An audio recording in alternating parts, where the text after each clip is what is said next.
Good morning. Chairman Mullen is Morning. remote, so I will be acting as chair in the chamber. And today is July 3rd, 2024. We're here for our regular scheduled county commissioner meeting. And at this time, I'll call the meeting to order and ask everybody to please rise and join in the pledge.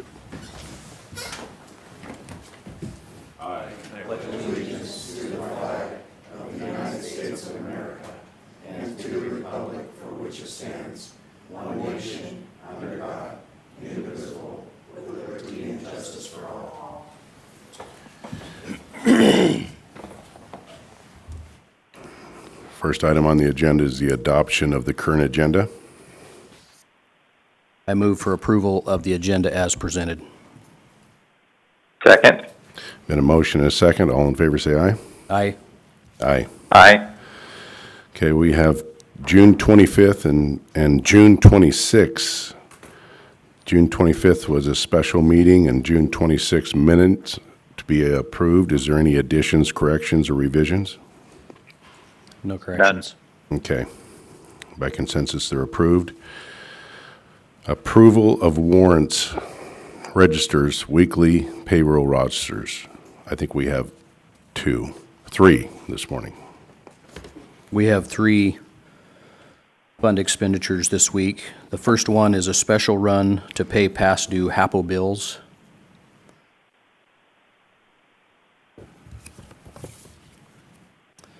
Move for approval of fund expenditures in the total amount of $88,948.67 as presented, and note that it has been reviewed and signed by two representatives of the auditor's office. Second. There's been a motion and a second. All in favor say aye. Aye. Aye. Aye. Move for approval. The second one is a special run to pay attorney payments. Move for approval of fund expenditures in the total amount of $668,047.14 as presented, and note that it has been reviewed and signed by two representatives of the auditor's office. Second. There's been a motion and a second. All in favor say aye. Aye. Aye. And the third one for current expense, move for approval of fund expenditures in the total amount of $124,699.35. And again, note that it has been reviewed and signed by two representatives of the auditor's office. Second. Been a motion and a second. All in favor say aye. Aye. Aye. Aye. Next, we'll move down to public comment. Is there anybody in the room that would like to speak on public comment? Please come forward to the mic, introduce yourself, and you got 3 minutes. My name's Lon Clark. I'm a farmer from up north, the Franklin County, and I've been farming there for since 1991, off and on, and farmed with my parents, second generation. And recently, a vacancy has come up with South Columbia Basin Irrigation District for position 3, is the retirement of Dick Conrad. And I know there's been a few hats thrown in the ring, and I understand that it will go through a recommendation of the process at the board of the directors. They'll make a recommendation of somebody that they choose, and then also there's other people that can come in and also present themselves as a candidate. And that's what I'm doing today. So evidently it comes down to you guys. You're in the hot seat. You're going to make the final decision as to who gets this position. And I've been trying to work with the irrigation district, and being my wife works for the South Columbia Basin Irrigation District as a clerk, I get a lot of insight. And as you know, many of us do, we go out and visit our ditch riders on the ditch banks, and we get to hear a lot of the pros and cons of their job. And then also we get to hear some coming back from the clerks, coming from management down. And I know there's some discontent. You know, I'm not looking to grind any axe or cause any animosity. I just want to see if we can get some new people, for now, me, in that position so I can start to make a little bit of a difference. I know when you get in a position like that, you don't go in and make a big statement. You just go in and slowly start to see where things are at and how you weigh in.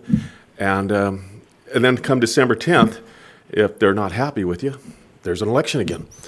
and there's 3 positions open up this winter. And, it'd be nice to see some new ideas, because I'm concerned about cost. The costs are always going up, and right now is not a good time for the cost to go in the farm industry. It's really tough. It's just about as tough as I've ever seen it. And prices are down there where they were in the 80s. And so we need to start controlling costs, and we also need to look at the legacy. 10 years down the road, nobody's approaching that and saying, hey, we need to know what's coming. What are we going to be paying here 10 years from now? And those kind of questions I'd like to ask. If I go in there and talk to them, I don't get any answers. I get the stare. What are you doing here? You don't belong here. And it's not supposed to be a club. It's supposed to be there for the farmers. They are employees, and they need to listen to us, and we need to have a voice. And here, a lot of the people that are on the board have been there for many years. Some of them close to 30, I don't know. But maybe it's time for a few new ideas. Like I said, I have no axe to grind. I have no animosity towards anybody. I just want to go see if I can make a difference, if I even have a voice. I don't know. If it's just the way it has been for the last 20 years, I'd just be sitting there listening and eating donuts. And that's fine. I don't mind. I like donuts. So anyway, that's all I'm doing. I was trying to approach you and say, hey, I'm in the running. If you'd like to talk to me about it, I'd be more than happy. I'm always available. You could probably get my telephone number from, I don't know, about anybody. And there's guys on I know will say, oh, no, you don't want him. He's too much of a hothead. Maybe. I've got opinions. I've got ideas. And some people don't like them. That's fine. I don't care. Well, I do care. But in the meantime, I just want to see if we can make a difference, just a little bit. And so anyway, Commissioners, I thank you for your time and appreciate your consideration, and look forward to talking to you again. Thank you. Thank you. Would love to have a cup of coffee with you. Anybody else for public comment? Anybody on the phone? Nobody's coming forward. Move down to the consent agenda. I believe we have 7 items on the consent agenda today. I move for approval of consent agenda items 1 through 7 as presented. Second. There's been a motion and a second for the approval of consent agenda items 1 through 7. Any discussion? Hearing none, all in favor say aye. Aye. Aye. Aye. Moves us down to regular business, Resolution 2024-0157, Risk Pool Appointment and Designee Resolution, presented by Jeff Briggs. Good morning, Commission. So, as I'm sure you all know, we're in an interlocal agreement, and parties Mic up closer. to the risk pool, the Washington County's risk pool. And pursuant to that agreement, we're required to designate certain positions within the county that interface with the risk pool. So among those are, the director, the alternate director, a second alternate director, risk manager, claims administrator, and a safety officer. And so this resolution is just more of a housekeeping measure. We had appointments for personnel who are no longer in their current roles with the county, or they're gone completely. So I volunteered Commissioner Bauman to be the director. Mr. Sant would stay in his role as the alternate director, and I would be the second alternate director. In keeping with our tradition, I think traditionally the chief civil has been the risk manager and claims administrator, as well as the safety officer. We may want to revisit that and not have myself wearing 3 hats, but I think for the time being, that's a good assignment of roles, and we can revisit that at a future time if necessary. So my recommendation would be to approve the resolution, but it is entirely within the purview of the board who they want to assign to these particular positions. All right, discussion? Having reviewed this with Mr. Sant, our prosecuting attorney, and Jeff here, I'm fine with the resolution as presented. Commissioner Mullen? I'm good with the resolution as well. And I think that it's good that we have a county commissioner, one of our commissioners, on this to report back in the meetings to us. Not that you wouldn't, but I think it's just risk pool is very important to this county because of all the lawsuits that counties face, and it's a means for taking care of those without having to pay out of our own pocket. So with that, I'll entertain a motion. Move for approval of Resolution 2024-0157 as presented. Second. There's been a motion and a second for Resolution 2024-0157. Any further discussion? Hearing none, all in favor say aye. Aye. Aye. Aye. Takes us down to closed record hearing. Resolution 2024-0158, presented by Planning Director Derek Bratton. And at this time, I'll open the closed record hearing.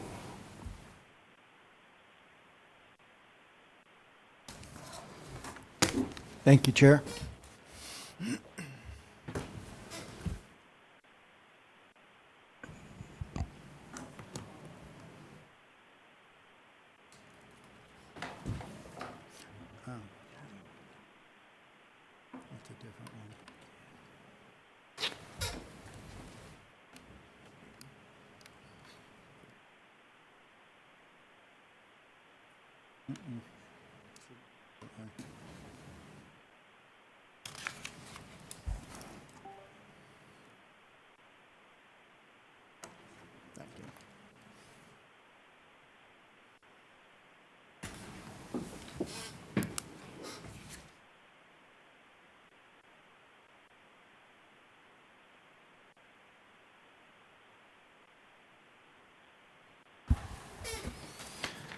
Thank you, Chair. Yes, this is a request for the siting of a cell tower, wireless, we call them wireless communication facilities, WCFs. The property currently does not have an address, but it's on parcel number 110180057. The zoning of the land is agricultural production 20, and the comp plan designation Is your mic on? Yeah. It is on. Just can barely hear you. Okay. Did you need me to go back over that, or? Good. Okay. Property size is approximately 78.11 acres. That's the gross area. It's located west of Martindale Road, south of Pasco Colotis Road, and north of the Snake River. It's seeking to build a 154-foot lattice tower. Or, I'm sorry, this is a mistake. I missed that one in this. We were informed at the public hearing that it's a monopole. It is not a lattice tower. And it will support up to 4 cell phone carriers.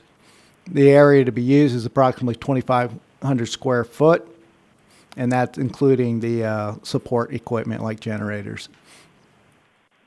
So again, it's a 154-foot monopole, not steel lattice. They also will have security fencing and emergency backup propane generator. This is the property. Right here. There's PK. That's Martindale right through there, and that's the Lambert over there. This is a site plan. That's basically the footprint of the fence. It'll be generally the entire footprint of the facility will be surrounded by that that fence. This is what the property looks like. It's an active farm, but they're locating in a spot that's not really being utilized for agriculture. So this is as part of the process for the siting of a new tower in Franklin County. They first need to look to see if they can co-locate on an existing facility, or as in this case, they're seeking to fill a gap in the system. This map shows what the current coverage is. That circle there. So it's kind of weird. Normally red represents no, but in this case, red represents there's nothing. That represents coverage. So there's nothing there. Then after the install of the tower, the coverage area, so it's filling in these gaps. Now there's some slop probably where these things transcend a little bit beyond that, but this is the measured signal strength. So on or about May 2nd, technical agencies, property owners within 1 mile in Franklin County Graphic were sent notices regarding this proposal. On May 22nd, the site was posted with a pending land use action sign, and it was registered in the SEPA registry as file number 202401860. Public Works comments. Approach permit will be required to access Franklin County Road, and then any utility extensions will be addressed at that time. BPA indicated that it will not directly impact their facilities, so they don't have any issues with it. The Planning Commission recommended findings of fact is that the proposed use is in accordance with the goals and policies of the county development regulations. It will not adversely affect public infrastructure. It'll be constructed, maintained, and operated to be in harmony with the existing or intended character. We are not at this time proposing any sort of the fake tree look or those types of things. We just didn't think that that was a necessary requirement for this facility due to its location. And the location and height of the structure will not discourage the development of permitted uses on property in the general vicinity.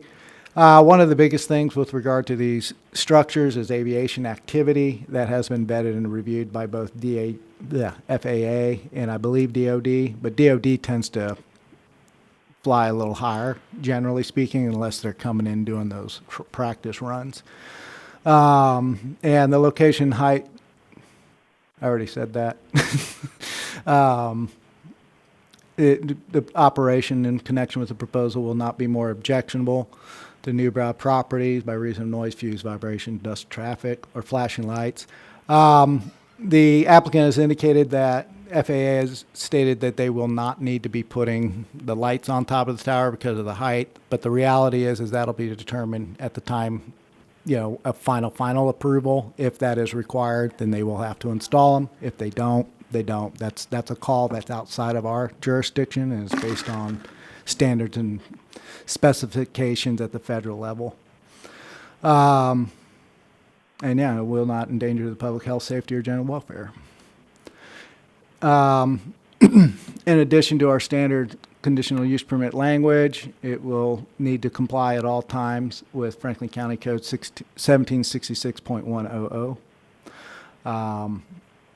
They'll need to, by the time they come in to build, they'll have to have basically some documents submitted at the time of their building submittal that indicates that they will agree to facilitate co-location. Now, for these folks, they want co-location because they're a private tower company, and basically they'll lease that space. So, and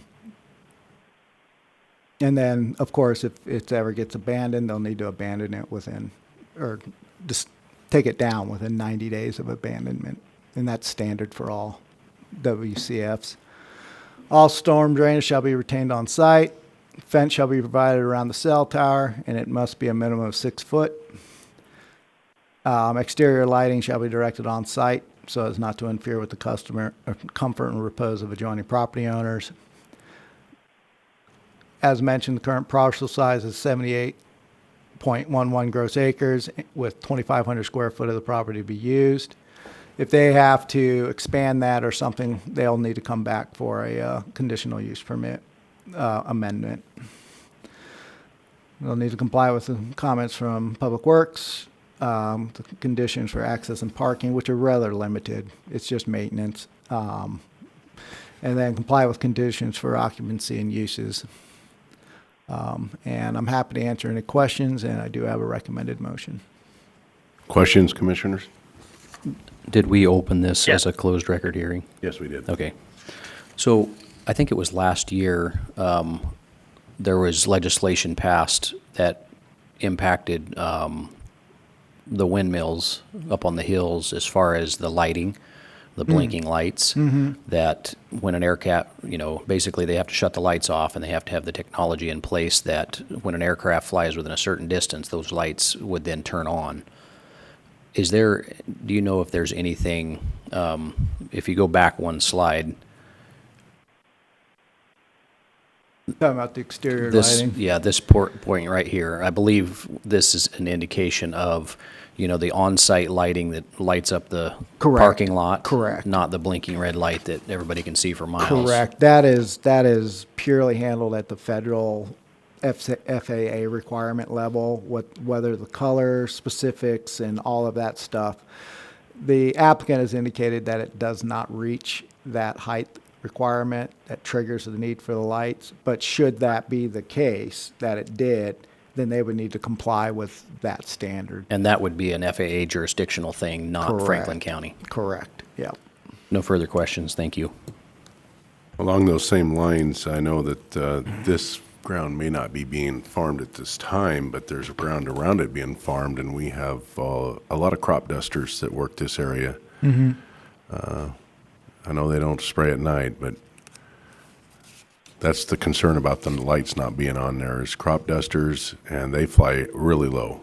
Right, and we don't have the authority to force people to put lights on things, because one, we don't have the expertise to make that engineering determination, and two, if we get it wrong, we could actually create more of a risk or a hazard. Generally speaking, I don't know much about crop dusters and how they fly around. Started really early in the Well, morning. no, I know that, and they fly low. Generally, they're going to be below that Right. that height level from what I've seen. I mean, except for on their approach and their leaving, but those guys are pretty good about flying around weird stuff because that's what they have to That- do all the time. Well, that's what I'm worried about. It'll be a brand new structure when it goes up. Could Right, you but pull the I- map back up? Yeah. And the other thing is, I'd like to ask is with this tower going up, is there ability for Franklin County to use this for our radios when we have the problems that we're having with, That would need to be negotiated with the owner of the tower. it would, Yeah. if we could use it for our But emergency there is services. definitely space on the tower. Yeah, And if it does meet our needs, it may be beneficial to us such that we don't need to build that other tower. However, I think it might be a little too far south from what I understand. We need it up closer to Yeah. Colotis. I'm just saying, it's but a tower. it might help. Yeah, So this, if I remember right, there's a runway approximately right here. Is that, I'm in the right area, correct?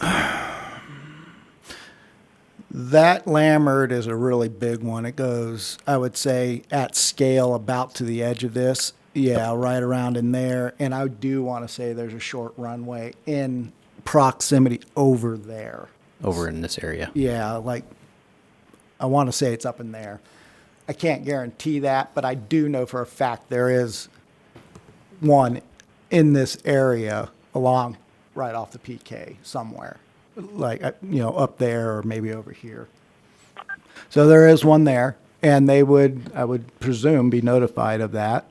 We can make sure to do that, but as this thing goes up, it doesn't pop up overnight. I mean, there's and I don't know much about how to accommodate for crop dusters that are, but these facilities are going to continue to be needed, especially as we keep increasing this utilization of those systems. Speaking of airplanes, Commissioner Mullen, you have any comments or questions? Yeah, my concerns, I mean, I don't have access to the map in front of me. Is the tower going to be east or west of Martingale? It's west. would you pull that back up? I'm looking up a map here. Yep. And so I guess my concerns would be just the proximity to the car airstrip and to make sure that they were notified. I will say If they were within 1 mile, they were notified. If they were outside of that, unless they looked in the graphic, I don't know that they were specifically notified. The FAA and DOD were notified, and of course the FTC and those federal agencies involved in that. It appears that the end of the car airport is almost, within feet, depending on how you measure, 1 mile from this site. And not directly in line with the center line, but it's a mile away. And the airport is parallel with the Pasco Colotis Road. 1 mile from the site is the end of the runway. So It's I would just want to make sure that they were notified so that they're aware of it. okay. Okay, is there any further questions? And that would be my, Go Go ahead, Commissioner. Well, that would Moe. be my concern too, that they were notified. I believe I must be right at the edge, 1 mile from that location, and I don't recall seeing a notification, but that's not saying we didn't get one. But definitely want to make sure that the owners of the car airstrip are notified. All right. That's my only concern. Okay. Any other discussion, questions? No further discussions or questions, and I'll close the closed record hearing and entertain a motion. I move for approval of Resolution 2024-0158 as presented. Second? Been a motion and a second for Resolution 2024-0158. Is there any further discussion? Hearing none. All in favor, say aye. Aye. Aye. Aye. Takes us down to request Thank you. for consensus. I'll explain that. Is this a closed record hearing or not? It is. It's a closed record appeal Okay, so of a there's short plat. closed record hearing for appeal 2024-01, appealing the primary approval of SP 2024-06, presented by Derek Bratton. At this time, I'll open the closed record hearing. Go ahead, Derek. Basically, we had a short plat application seeking to, okay, I have to back up a little bit. We had an applicant come in. He owns 2 properties.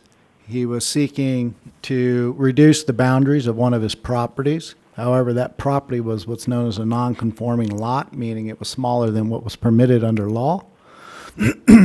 Therefore, normally we would utilize what's known as a boundary line adjustment process to reduce the acreage.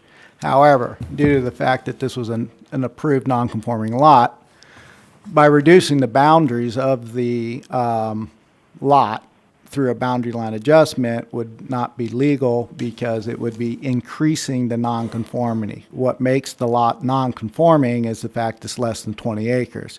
By making it smaller, we're increasing that nonconformity, and therefore you cannot utilize a BLA process. However, just because you created a nonconforming lot doesn't mean that you should, you're stuck with those boundaries or those dimensions. There's other alternative processes. They're just a little bit more convoluted. The next one up is the short plat process. Under a short plat, what happens is we're able to review and notice property owners, make them aware of what's going on, and it doesn't speak to the matter of whether or not you can use it to change. So basically, it's a recording process. By going through the short plat, what it does is it allows the applicant to effectively short plat the property, redraw the lines, and resubmit as a different design, I guess is one way of putting it. It was really the only avenue other than maybe a conditional use permit process or something like that going to the board. So that's the process that we used to assist this property owner with what they were seeking to do. And then neighboring landowners protested the utilization of the access, and we met with them. We explained to them, what the situation was and how basically nothing on the ground would be changed because there would still be 2 lots. There was a claim of lack of proper access. We reviewed it, and we determined that there was a right to access, and that was done in coordination with Public Works, legal, and various other interpreters of the deeds. And so therefore, we issued a preliminary approval. The appellate appealed within proper time. They made a proper appeal, and that's where we are today. So you were provided with the information, both parties' position. We've made our determination and our recommendation, and you're now being asked to decide whether or not our determination was correct or whether or not we need to reject the short plat. Would that about sum it up? I would just add that because this is an appeal and a closed record hearing, I believe both the appellant and the person proposing the development are, I guess, authorized under our code to present. Thank you. Um, Yeah. Although it is a closed record hearing, so we're supposed to limit our comments to what was addressed in the the- record, which is right. kind of a tricky, so no new evidence, in other words. So if either the applicant or appellant are present, they could address the board at this time. Yeah, I included in your packet kind of the rules that we're operating under, and yeah, I'm happy to answer questions within the record, and as Mr. Bridget stated, that the appellant and the applicant both have a right to speak, but only to items in the record. I do not know if they're here. If they are in the room and would like to come forward. I don't Because see, they were notified. they're not here.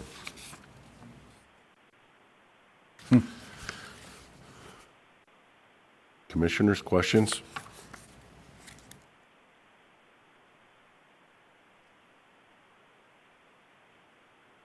My question would be is who is the applicant? It's Mr. Mahler. I believe the name's pronounced Moeller. Is it Mahler? It's Yeah. Mahler. I gotta get my right. All right.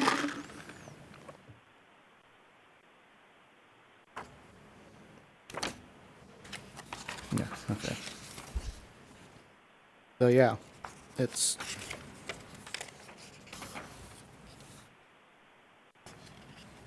Did I do?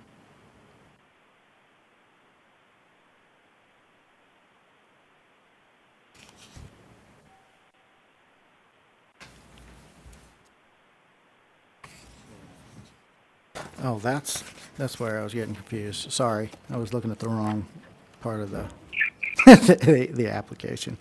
Yeah, it's Caleb Mahler, Moeller. Caleb Mahler.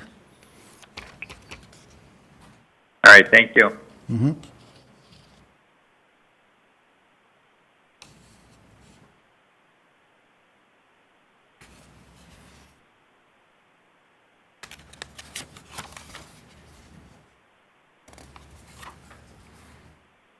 Is there any further questions?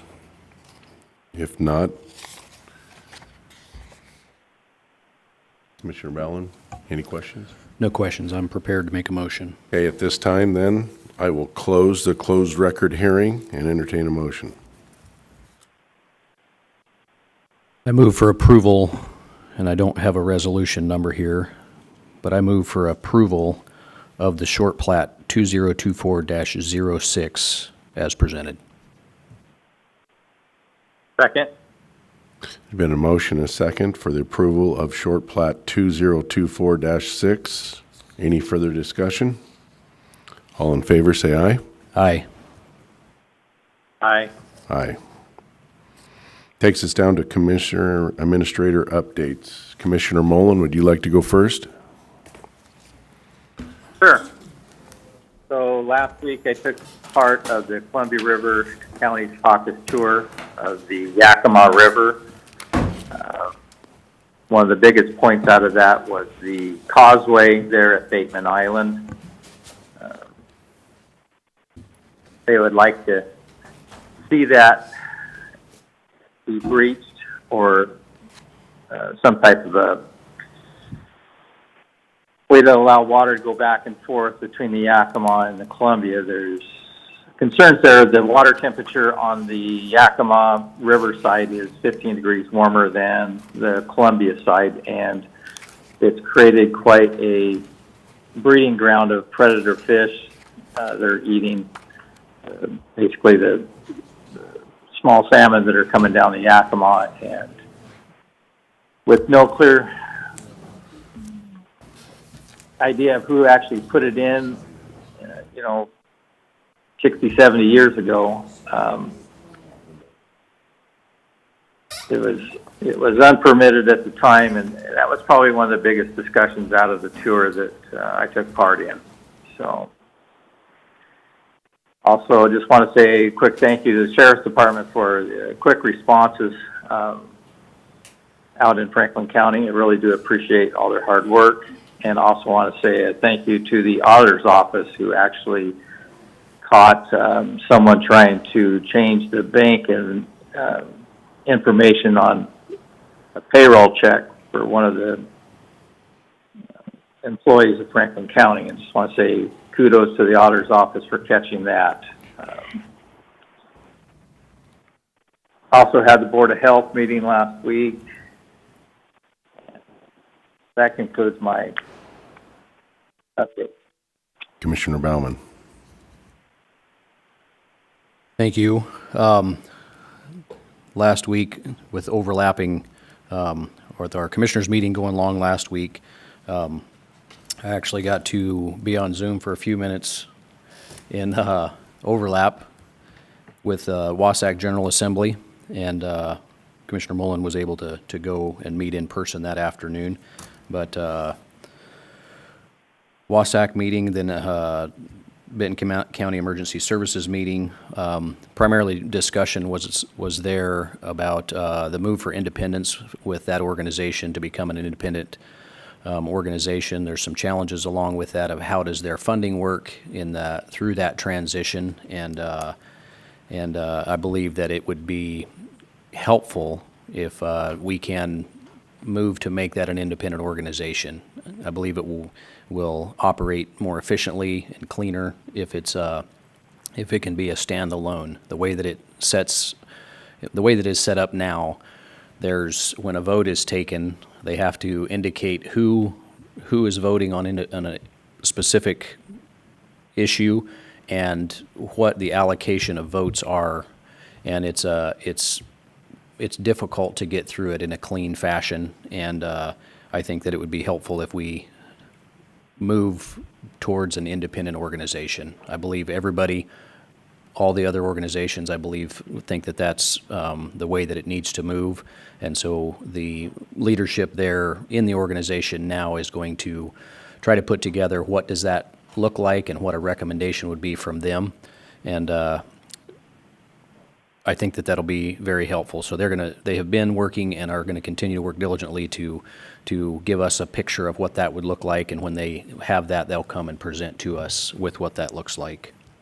Also had a very productive meeting with some of our partners with the .09 funds.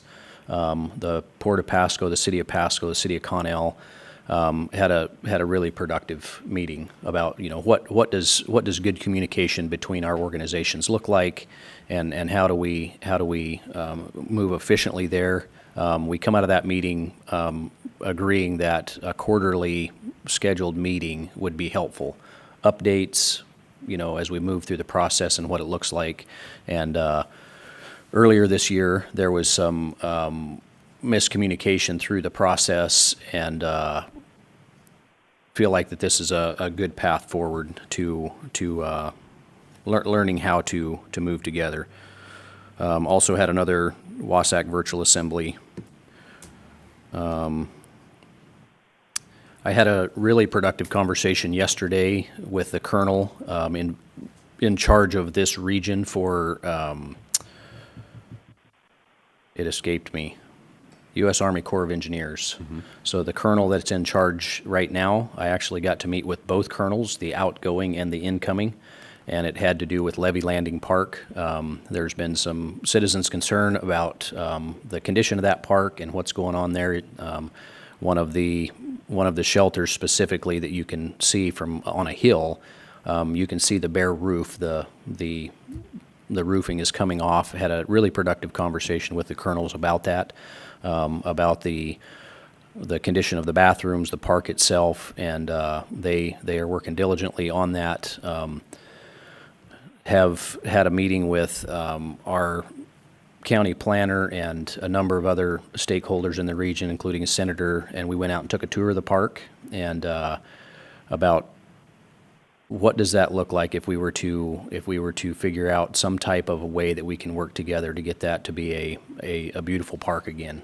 I grew up in that park for longer than I can remember, going for a picnic in the park after church on Sunday, and I went to the park on Father's Day morning about 11 o'clock, and just to see what does it look like, and there was 3 cars there. I've been in that park many times when there was hundreds of cars there. And it's a beautiful location, beautiful park, not being used to its potential. So really appreciate the 2 colonels for meeting with me yesterday, and look forward to continued collaboration so that we can turn that into a beautiful asset for our community. That's my report. Well, last week I had the Board of Health meeting with Commissioner Mullen also. Traveling out there on the roads, they chip sealed Road 68, and I am glad to report that the sheriff deputies were out patrolling to make sure people kept their speed down and had people pulled over, because we're tired of buying windshields.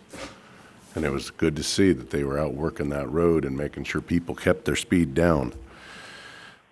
Would like to also say that the Freedom Rodeo starts this July 4th.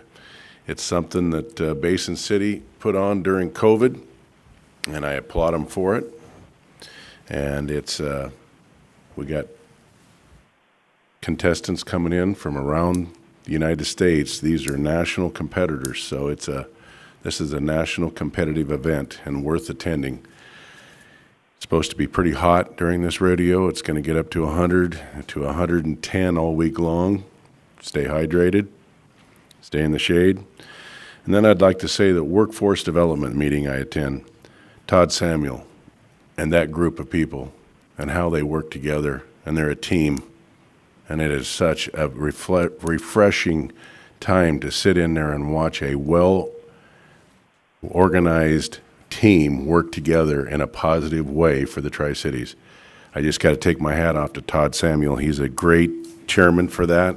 They do a good job for workforce development, and I think we all could learn from them and how they're working together to make it work for the Tri-Cities. And that's the end of my report. Jeff, did you have anything to add? No, Commissioner, thank you. That moves us down to, Chair, yes, Commissioner Mullen. permission to speak. Hey, I just want to say a thank you to Liz Couples and her entire staff for handling the brute force attack on Franklin County's system. Just want to say thank you, much appreciated. And then also, we need to get together with Jeff Bruckhart. He has some solutions to handling some of the bills that are coming in from the APO, and want to make sure that everyone was aware of that, and that we get with Jeff and put forth his solution. And that's it. All right, thank you, Commissioner Mullen, and I agree. Liz, great job. And we're going to go over that in executive session. We thank you so much for your great work.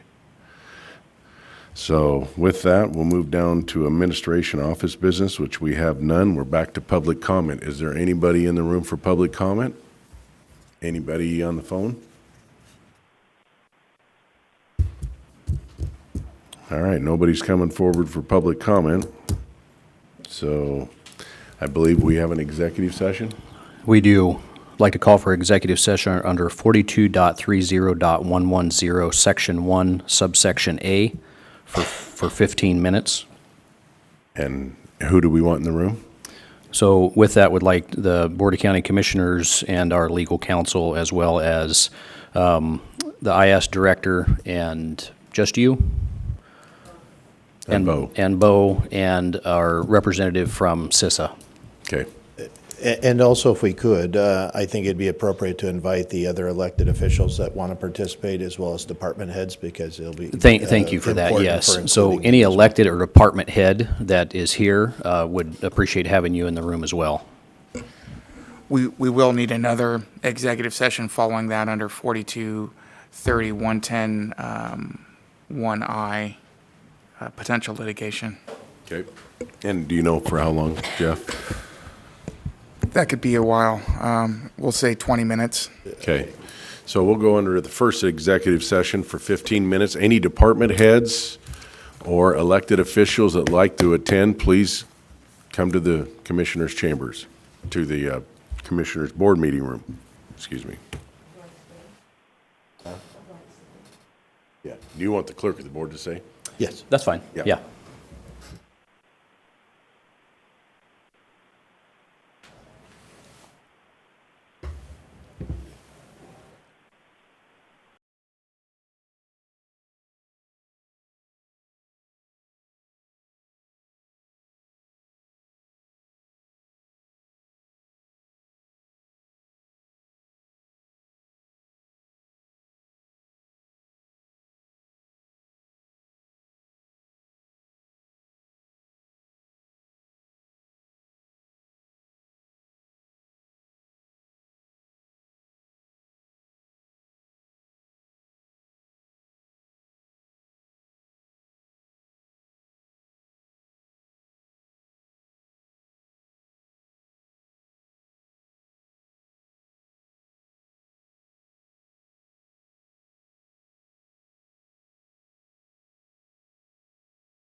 Okay, we have come out of executive session with no decisions being made. And Jeff, would you please take us into the second executive session? And who would be in the room and for how long? Yes, this would be with legal counsel, so myself, Mr. Sant, the commissioners, as well as our risk pool legal counsel. Okay. And the time will be, it's probably more realistic to say 30 minutes. I think 20 is probably not going to cut it. Just to get him on the, if that's okay with the board. You So might at this need to say- time, we'll go into executive session for 30 minutes. Oh, yeah, and Mackenzie Lloyd as well, who's part of our legal team.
We've come out of executive session with no decisions being made. We're going to extend under the same RCW for 15 more minutes.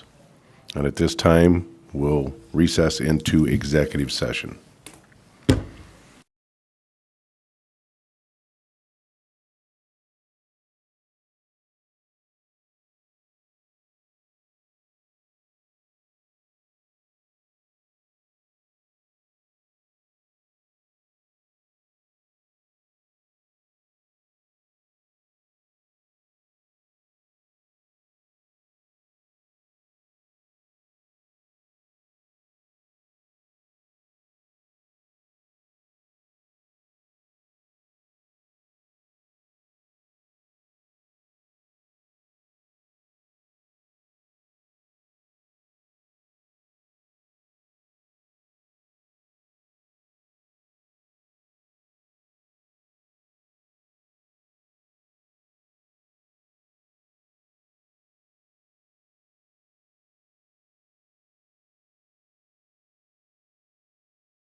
We have come out of executive session with no decisions being made, and at this time, we're going to take a 5-minute recess and then rejoin our regular scheduled meeting. We'll be back at 10:59.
All right, we are back from recess, and we are into our regular scheduled meeting. Is there any other business for the good of the county? There is. I would like to make a motion to amend the agenda today. I would like to add Resolution 2024-0149 from last week's agenda on the severance agreement with Mike Gonzalez.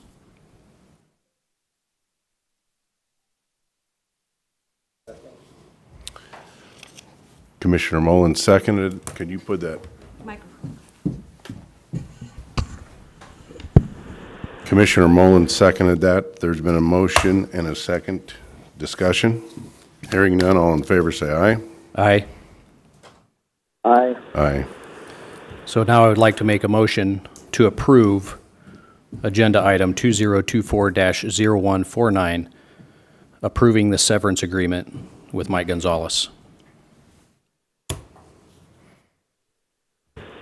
Second. There's been a motion and a second to approve Resolution 2024-0149, severance package for Mr. Gonzalez. Discussion.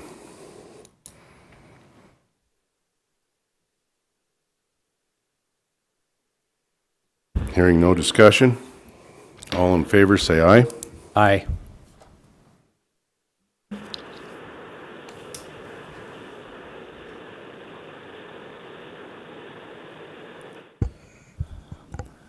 I got one aye, Commissioner Mullen. Aye. I got a second aye.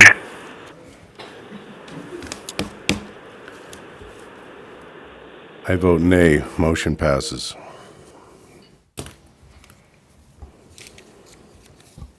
Is there any other business for the good of the county? No, sir. Hearing none, this meeting is adjourned. And at this time, since we've already taken a break, we'll move right into the workshop. And I call to order the workshop presentation by Derek. Assessment following the National Environmental Policy Act. Thank you, Chair. Yes, this, I was sent this last week. I think it was last week. This letter we received from the Bureau of Indian Affairs regarding the proposed Colville Tribe Casino. And it is seeking, or it's offering us to participate in the NEPA process as a cooperating agency. Now with the NEPA, there's different levels of agency, I guess you could say, in the process. You have the lead official, that's usually going to be the Fed. You have the applicant, that's going to be whoever's performing the environmental review. Then you have cooperating agencies. Now, cooperating agencies are entities that are perceived or to have an interest or an impact from the proposal. And by being a cooperating entity or agency, you become, you get standing to actually comment and negotiate. Because what's going to happen, if you look on the second page of your packet, you see a map showing the location. You know, it's right on our border. It is in the city. We have no real, we could protest it, but frankly, it's going to probably fall on deaf ears. However, if we cooperate and we're a cooperating agency, we will be providing services, and that'll need to be negotiated and stuff like that. But that's part of what you get as a cooperating agency is you become designated as a party that has a right to go, whoa, wait a minute, you're having an impact on me here. If you do not, you have no standing, and you have no legal right to appeal or stop or question anything that's going on. It's the way the system's been set up. Now, a casino at this stage, we're looking at, it'll take probably at least 2 years for this conversion to occur. So the first step in the process for the siting of a casino, a tribal casino, is first they have to acquire the land. They get the land. Well, they own that land in fee simple. It's just like anybody else. They pay taxes on it and everything. Then they will seek to convert it tribal trust land. Now, what happens then is that land goes into a trust that's controlled by the federal government. I've never quite understood this deal, but for some reason, that's what happens, and there's that. Then you have reservation land. Now, reservation land is managed and controlled by the tribe. Up until the Spokane Tribe Casino was built in Airway Heights, all casinos in Washington State were built on land that had been converted to reservation land. So it was quite a process. They would acquire the land, and generally it would take about 10 years before they'd start building a casino. Spokane Tribe was the first tribe that was permitted to build on tribal trust land, that second level. Now, what happens with tribal trust land is sovereign from the locals in the state, but it is still under control and power of the federal government. My experience is they generally have it. They don't get involved with it. But what it does when it converts to tribal trust land is it is removed from the tax rolls. However, these types of facilities obviously will have an impact on the community they're in. So what happens is then you enter into negotiations with what those impacts are going to be, what the cost of this, the provision of those impacts, services will be, and then they will pay a payment or a percentage of the, for example, in Airway Heights, they got 3% of gross revenues and or a set fee. I can't remember what the amount was. The first year we got the percentage. Every year after that it was the flat fee.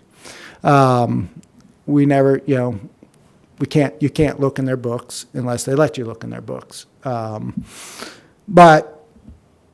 there's also when the casino opens and say a crime's committed on the property, the jurisdictions are interesting. This is in the city of Pasco, so they would be the primary response for, say, police activity. However, the city of Pasco police cannot arrest or detain tribal members. Only tribal people can do that. However, the tribal police can't detain non-tribal people unless they've been commissioned by Washington State to act as officers. Generally, the way it rolls is initially the casino will be monitored and patrolled by a combination of local and tribal police. When there's an incident, they figure out who does what and where they go. Tribal folks can be tried in their court system, or often they will contract with the local jurisdiction to try them in our system. That's all these types of things that are negotiated as this thing starts kicking off and really starts moving. By being a cooperating agency, we have a say in those things. If we don't, we don't, because it's not in our jurisdiction. It's So it would be bordering our something like jurisdiction. an interlocal agreement? That's effectively what something PILT is another way of looking at it. They don't pay taxes, but they are supposed to pay the locals for the impacts. And that's things where we'll have to run numbers. They'll have some stuff and they'll have their numbers and they go, this is what we think the impact is. And then we have to look at our impacts and what we think it'll be, and then we counter. And then it goes for a while, and we just keep working those things. And so they would do that with all impacted agencies, from the DOT to the city of Pasco to the county to the sheriff's office, all the impacts to the various different agencies and organizations. Potentially. So with DOT, it's most likely not going to be payments, annual payments. It would be road improvements, upgrades to the systems to accommodate any issues that this type of a traffic generator is going to impact on the state's roads. So this would essentially be something that we need to become a party to. We would have an individual that represented us, and that would allow us down the road to have a voice. That is correct. And and then also, when we get to that point and we start actually meeting with the tribal members and stuff like that, we have to have an understanding of the cultural dynamics and make sure that the people meeting are the right people. And what I mean by that is, it's fine for me to meet with, say, a project manager or something like that. But it's not appropriate for me unless, of course, the chief requested it or whatever, but the head person, you know, it's always got to be paired like that. You have to be they're very culturally conscious of those dynamics. So most likely we may want to create a team that has a variety of people at different levels within the organization, depending on who it is that we're potentially going to engage with. But those are things that, I mean, it can be from one person, it could be multiple people. That's really up to the county to figure out. So the next steps in relationship to this invitation that we got from them, Department of Interior, what would the next step look like for Franklin County? Due to the fact that Commissioner Mullen is the chair and it was directed to him, they would reply back and state, yeah, we want to be cooperating agency. I mean, I can write a draft for that. Legal could do it, or even anybody. We just need to let them know that yes, through an official channel on our letterhead, that we are formally requesting to be cooperating agency or accepting your invitation, however we want to word that. So, Chair Mullen, can you hear what he's saying? You understand what the questions were there? Yes. So it would be my proposal that you would draft a letter for us to respond with, and Rocky, it's definitely your purview for that if you're willing, but I think that would be a good next step on this. And it'll be pretty straightforward response. Just thank you for the invitation. Very simple. Yeah. Let me ask you this then. This is obviously, I think, putting the cart in front of the horse, because all we're doing is just trying to set up a meeting to be included in decision-making, but yet this is tied up in the federal court right now, whether or not they have the jurisdiction of this land to put that casino on, correct, with the Yakimas? No, it's What's This- going on there? Where's that at? this is what always happens. Okay, so a tribe we had the same situation with the Spokanes and the Kalispels. Generally what will happen is they'll go back and forth and eventually settle on something. The same thing happened with the Kalispel tribe. See, the Kalispel tribe does not have ancestral range in Airway Heights. So they approached the Spokanes and asked them, hey, do you mind if we build a casino here? At first, the Spokanes were like, no. Or, yes, we mind. No, we don't want you to, because we're going to do that. And then they talked. Nobody knows what was said. And then eventually, the Spokane said, yeah, we're fine with it, because there was basically some sort of arrangement made. That's usually how this plays out. This is young in the process. Yeah. Are we influencing by signing this?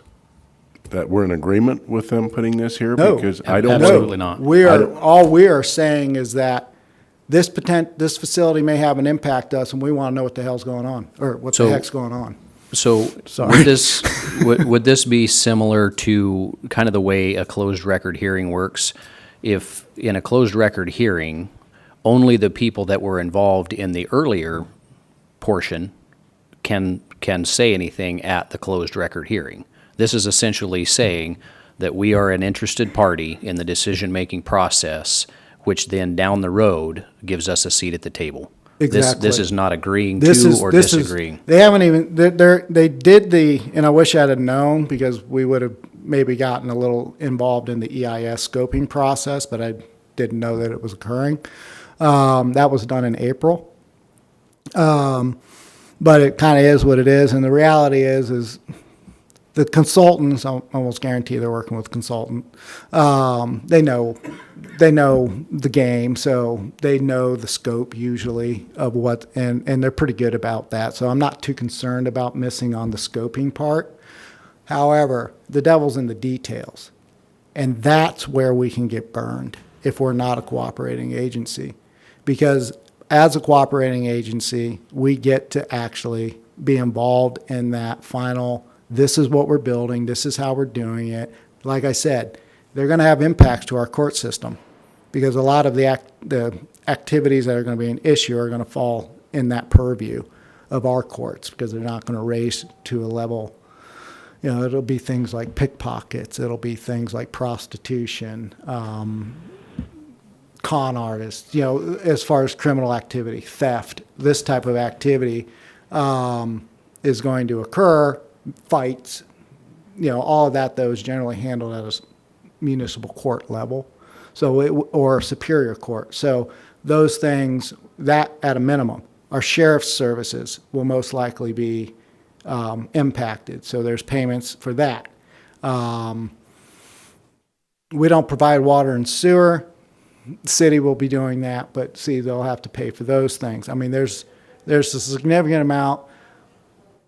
When I was at Airway Heights, they were in the process of renegotiating with the Kalispels, but at that point, like I said, I think it was 3%, 0.03%, something like that of gross revenue and or $300,000 a year.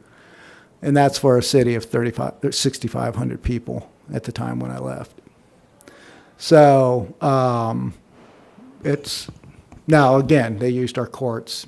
Our police were, frankly, the only police they had for quite a few years until they got their officers commissioned at Washington State. But they do attract crime. I'm not going to sugarcoat that. But it's how it's managed and how the managers cooperate with local law enforcement is what keeps it from getting out of control. I do have to say that Spokane's and the Kalispels both do a really good job. They have criminality on the property, but if you go there, you don't know it. These things are, you know, they're on it and they keep up things. As far as things like it's so there's that will occur most likely, but the reality, it's not like it brings in new crime. It just kind of puts them all in the same place. This gives us a seat at the table. It is not agreeing to or disagreeing No, with this says, anything. yeah, this is the equivalent of, just like when I send out a SEPA, there's certain agencies that I send things to. And if they provide comment and they don't agree with our decision, they have a right to appeal. By us doing this, if there's things that come down the road, we have a right to challenge. If we do not, we're basically saying, if we say no to being a cooperating agency, we're basically saying, no, we don't care, do whatever you want. So, No further but questions it from does me. not say that we agree with anything. So this is a workshop item today. Next week, it'll be on the agenda?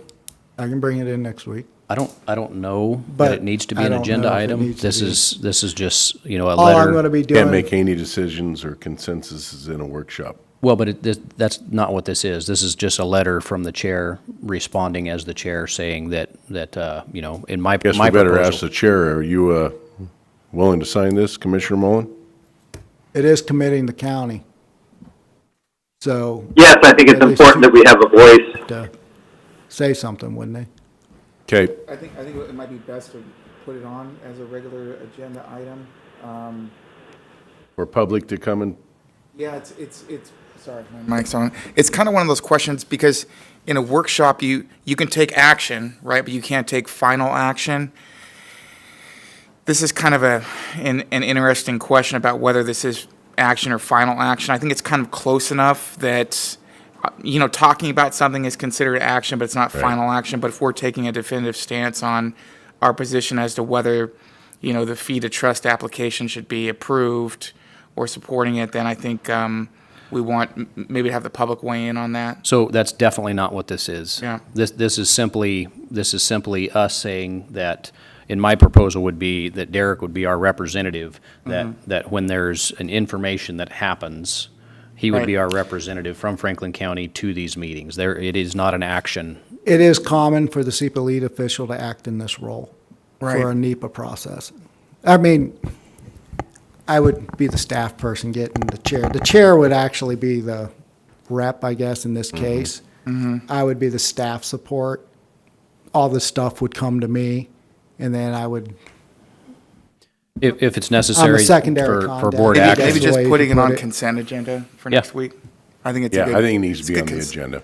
Yeah, I mean, we could pull it for discussion, I tend to agree that being an interested party in a NEPA isn't it's not going to probably change a whole lot, although it is typical for the tribes to want our consent. That's certainly something that goes into the calculus when the BIA decides whether or not to approve fee to trust. They certainly want to know what the local entities, what their position is on that. And I can easily include language in the letter that basically says, we want to be cooperating with the agency, but we're making no statement at this time as to whether we approve it, you know. Exactly. And That's what the we're waiting, request- that's what we're waiting to see. And that's what this request is would you like a seat at the table? This is no That's- action of any kind. I concur. But if there's concern about a perception that us becoming a cooperating agency would be deemed to be in support of a specific item or action, I think we can put some language in there if that's something that you would want that says, yep, thank you for the invite. However, it is a little redundant because the receivers know that this doesn't mean That we're muddies the supporting waters. That them. has nothing to do with what this is. Just wanting to Yeah. let you know it's I it's kind an of- option, but I yeah. wouldn't agree, yeah. I guess I would say, with respect to workshops in particular, I think it's fine to direct staff to do some sort of internal, review, like, giving a directive in that regard. But when we're doing it, interfacing with another agency, it just seems like the type of thing that we would want to have on a regular meeting. Yes. And it can be on consent, and I think the chairman needs to be here. Be good. So next meeting, we'll have it on the consent agenda. It can be pulled if so choose. Yep, I can, so on the 10th? Okay. You going to be here? I'll be here on the 10th. It's just tomorrow's the 4th. And there ain't a lot of work between now and then. Right. I won't be able to get it probably, I'll try to get it done this afternoon, but it may have to wait until Time isn't of the Monday. essence on the response, I don't think. No, they say it at your convenience, but at the same time, what's the next stage? So to be on the 17th is, Soon enough. yeah, let's do that. Let's not put you in a difficult. Yeah, so what we'll be getting in the summer, thank you, I appreciate that. I'll get it set for the 17th. Is the next thing that's really going to be coming out is the scoping report. That'll be coming out sometime this summer, and that's going to tell us what their scope is. So we would want to try to get listed as cooperating agency prior to that. I think we'll be fine on the 17th. And then the comment period, where we'll actually be able to provide comment, that doesn't start until fall. So, but we'll be able to have significant background.